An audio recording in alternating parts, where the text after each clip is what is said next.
you'll notice it doesn't go on. So this is the second to the highest size. This is 180 different pieces.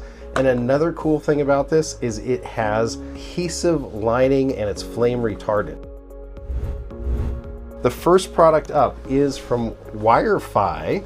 This is a product I've actually bought a while ago and I just started using. And one of the things I noticed is when we get into these heavier gauges of wire, it's a lot harder to find heat shrink. So some of the connectors will come with heat shrink, but the quality on them is not as high as it could be. The nice thing about this kit from Wirefy, it is a 3-to-1 dual wall heat shrink tubing. Now this is a 1/2 inch. You'll notice it doesn't go on. So this is the second to the highest size, and this is the biggest size you get with most connectors.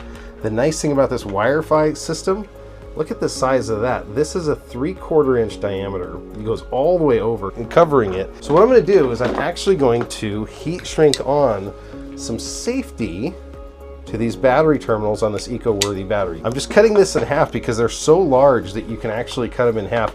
This is 180 different pieces, and another cool thing about this is it has a adhesive lining and it's flame retardant. It's going to be heat shrink tubing, but it's better than the normal stuff because it is double wall, and in between those two walls is some special adhesive. So having your heat shrink too far up means that when you put your battery terminal on, sometimes that heat shrink pinches and it's making a connection on the heat shrink and not your terminal. So back it up a little bit. It is going to scoot back as you heat it up.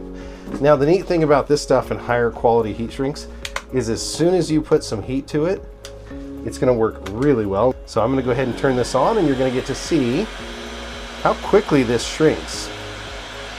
Not bad. You can see it shrinking there. Now I like to move around as I go here. You want it to kind of shrink evenly if you can. And you see how it's pulling back from the end of that terminal? I want to make sure that it's not, there we go, I can still see the size of the terminal.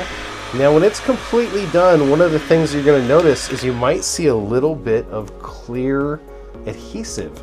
Now that's going to serve two purposes.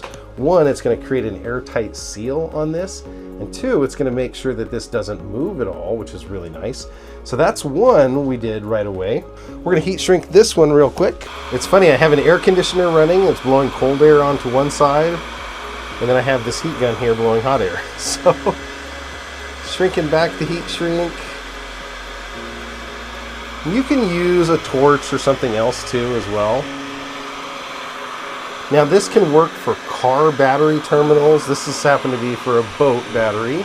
But if this was an RV or an off-grid system, when you're getting into doing a lot of batteries, you're going to get a lot of terminals and you have a lot of stuff to crimp. Now we're going to go ahead and hook the battery up. I'm just going to show you how you can slide these over. So that cover goes over.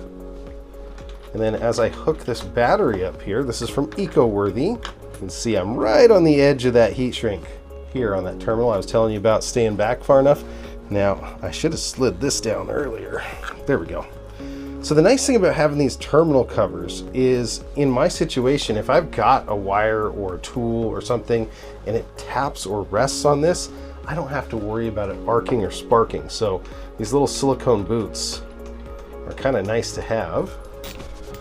Okay, good firm connection.